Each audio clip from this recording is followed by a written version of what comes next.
and welcome back to the Cinderella phenomenon. So, last time we got lectured by Delora and Parfait for, being out on the town, doing things on our own. We got the journals. Wait, hold on. We got the journals. But, so, Waltz found us. Now we're waiting for Rumple, but neither him nor Waltz appear. Where are they? I retire to my room later as I wait for news.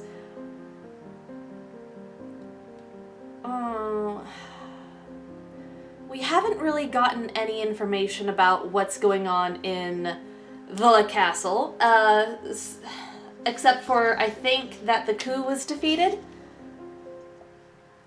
I don't know. For some reason, my brain is saying, Rumple's been kidnapped! I don't know why. Waltz eventually returned, saying that Rumple is still out because he had things he wanted to do. Okay, so Rumple's not been kidnapped. I'm just jumping the gun. I have no idea what that means, but it unsettles me. Should I go find him?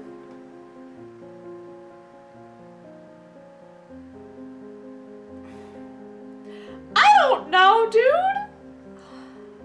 I mean, my first instinct is to say, yeah, let's go find him, but I don't know. Okay, after all, I'm gonna go with my first instinct and leave the room. Like, that just seems like a Lucette thing to do. I stand and stop for a few moments and look at the bag of journals beside my bed. And here I was looking forward to giving these journals to him, or those. I make my way toward the door, turn the knob, and then walk outside. Princess! Ah, hello, welcome. Before I can even think about saying anything, I feel his warmth envelop me and I freeze. One of his hands moves to the small of my back where it remains as he smiles down at me. I caught you just in time, my feisty sweet. Did you plan on escaping into the dead of night again? Maybe. Ah, finally, something good. Have words abandoned you in wake of my dramatic appearance? I hurriedly pry myself away with a little gasp. A few steps back and I can see him in full, and I notice the bouquet he carries. I'm glad to see you back, Princess. I'm only sorry I couldn't make it back here any faster. I had a few errands of my own to run in town. Rumple holds out the bouquet with a glittering smile. Like buying these flowers for the girl that I really like, for instance. Oh gosh. I stare down at the beautiful bouquet made up of white lilies. He knows. But the appearance slowly leaves my mind as I think of what Rumple just said. He bought them for a girl he likes, not for me. My heart feels as if it might be pierced through with something sharp. My breath escapes my throat, but I cannot bring myself to inhale again. Rumple looks at me in alarm. These are for you, you know. I bought these for you. I'm handing them to you. They're your favorite flower. These are yours. Lucette. I nudge him out of the way and walk past him. I make my way to the reception area where I collapse onto one of the couches and sit, staring blankly at the walls. The feelings inside of me are too much all at once because I jump to conclusions. I tell myself that they do not make any sense, and that the way I reacted to what Rumple said was pitiful. And yet, still I cannot stop myself from feeling small. I sink into the couch and close my eyes, willing away the sound of my rapidly beating heart and the tears stinging the edge of my eyes. I am not weak. I will not cry. Mother told me. But the thought of Mother makes the tears worse, and soon I'm sinking even further into the couch, trying to hide my tear-stained face in my hands. Mother. Bria. They both said the same things. They both see the bad in people, and I too have seen the bad in them. When I was on the streets, no one in Angielle showed me any kindness. People will never show you kindness unless there's something in it for them. They will never. I feel sudden warmth as arms wrap around me. I recognize this sensation, the warmth, the comfort. It is all so comforting, so soothing. I must be the worst person in the world. To make such a beautiful lady cry is a sin I must atone for. My body stiffens, but I do not pull away. I listen to the sound of his heartbeat against my ear, and slowly but surely my crying dies away. My eyes are sore by the time I finally manage to still the tears. I feel drowsiness descend upon me like a blanket, but I will not fall asleep. Slowly, I pry myself from the arms holding me. Hello, my love. Can I make it any clearer? I messed up again, didn't I? I do not see the bouquet in his hands, but a journal. One of the journals I brought back for him from Bria. You're capable of a lot more good than I am, princess. Just look at this. He reaches out and touches my necklace. I glance down at it. Yeah, we got our second good deed. You got my journals back for me. I saw them in your room. And I feel it, that this one, the most recently dated one, is the one I need to unlock my final memory. I grasp the second incomplete glass zipper from around my neck and breathe out softly. Then this really is from retrieving Rumple's journals for him. I got a good deed for finally doing something good for Rumple. Would you allow me to read it with you? He reaches out and gently brushes a tear from my face. You did all of this for me, and you barely know anything about me. That makes both of us. If you wouldn't mind, I want to read out this entry for you. A nod.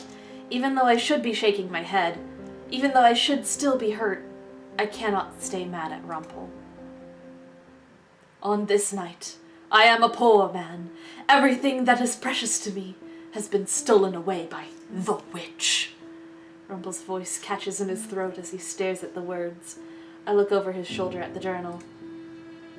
Witch. Was he already cursed when he wrote this? But I have no one to blame but myself. Bria told me before that I would suffer for my selfishness. And so now I find myself here. And now, because of that same selfishness, Bria is sick, and I cannot save her. There is only one thing left to do. I have wronged Bria in so many ways, and now I will give anything it takes to save her. No matter what price the witch asks, I will pay it. I only hope that Bria can forgive me before she leaves. I will write again when the witch has left. I swear that after today, I will change for good. I will not ask the witch to perform any more miracles. Rumple's finger goes to the page, where he softly touches a single word. His eyes have the glazed look in them that they have had before, and I can tell his memories are snapping back together. For tonight, good night, and may tomorrow be a better morning. I read the last word, a name and a signature. Rumple reads it aloud, slowly. Chevalier Dumont. Your name is Knight? Your name is Chevalier? He's literally a knight in shining armor, almost. He looks up at me, his eyes forlorn, and then, with sadness, he speaks. That's right. It is so strange. It is just a different name, and yet it seems to change him completely into a knight in shining armor. Truly romantic. Mon Chevalier. I remember everything now. I was given the Rumpelstiltskin curse because I sacrificed too much. First, it was the boy, the one we saw in the market. I struck a deal with a woman to save him. A witch. He mentioned striking a deal with a woman, but a witch? I don't have the ability to heal. None of us do, except for one particular witch who calls herself the Witch Doctor. Witch Doctor? Is something wrong? That name just sounds familiar. The witch doctor? It's no wonder I recognized the name. But yes, it was her. She promised she could heal the boy, but for a price. I had to give her a family heirloom, my family's stethoscope. Next was a nobleman. I could not help him, and so he lay in his bed dying. The witch visited again, and I gave her what she asked for. What did you give her? My engagement ring. Oh no, Bria found out. She told me she'd never forgive me, and then she chased the nobleman to ask for the money we desperately needed, and... well, you know the rest. He gave away things that were precious to him, all to help those people. Then Bria got sick. I made one last deal with the witch, because I was desperate to save her life. But it wasn't until after she healed Bria that she told me what she wanted. She wanted your memories. I don't remember what happened exactly. I think I panicked because I suddenly lost my memories. I ran out into the alleys, bumped my head on something, fell unconscious. And then I woke up here in the tavern, and I had no idea who I was or how I had gotten cursed. Rumple, the Chevalier's expression grows more somber. I deserved to be cursed after everything I had done. I was so selfish. An idealist, maybe, but I hurt Bria because I refused to see reality. I still deserve to be cursed, actually. But why? Because I am still selfish. Oh my gosh. Even having remembered everything that made me a bad person, I still desire something.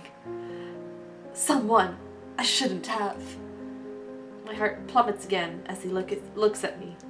I still want so badly to forge a future with someone I don't deserve. Because what am I other than a poor doctor? Oh my gosh. I'm no knight in shining armor, and I'm no prince. He puts a hand on my cheek and leans closer to me. The distance between us closes in mere seconds. But still, I keep on dreaming, because His fingers gently caress my cheek, and suddenly, I know!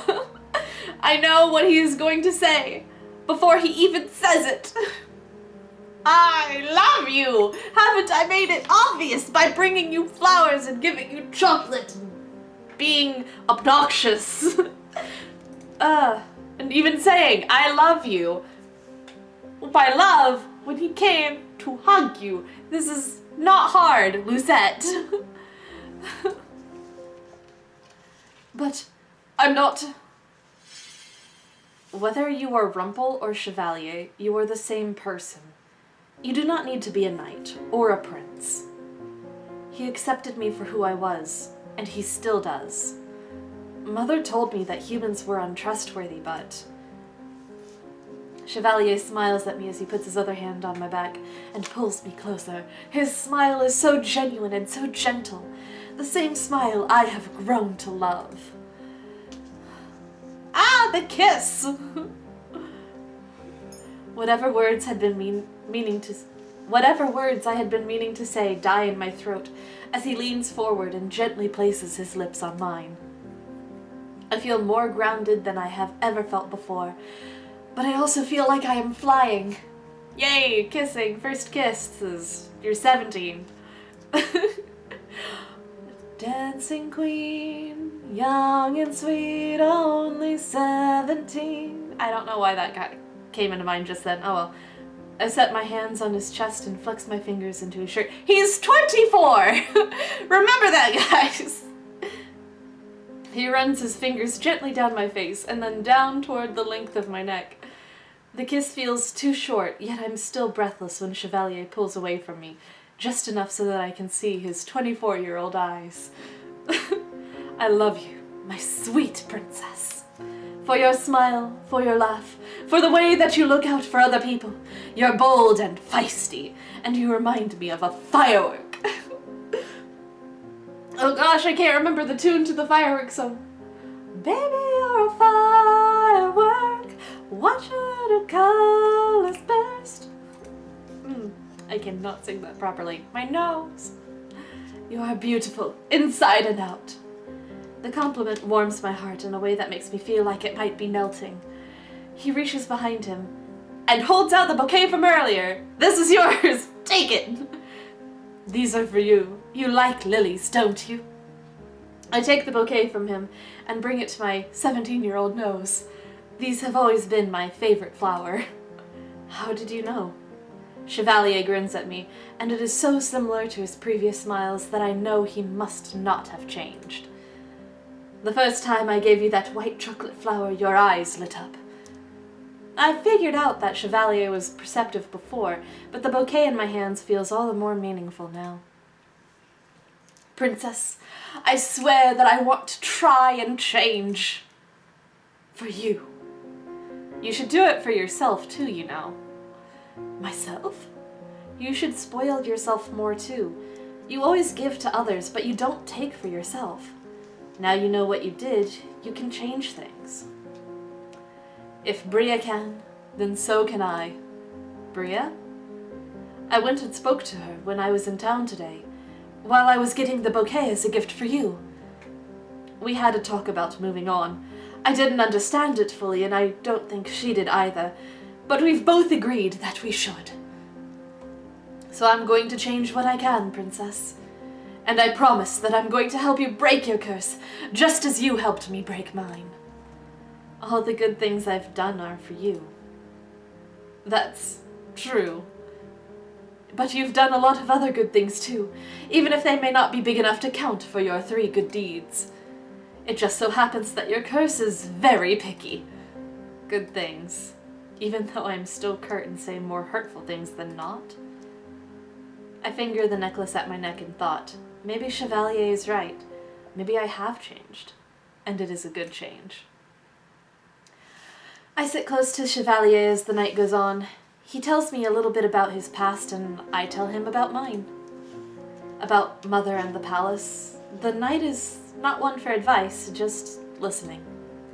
And I remember what Chevalier told me once, that listening can be just as meaningful as advice, that listening to others can help you understand them.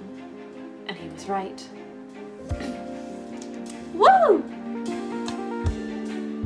So, we'll pick up with the next morning in the next episode. Thank you guys for watching, and I'll see you then, so bye-bye!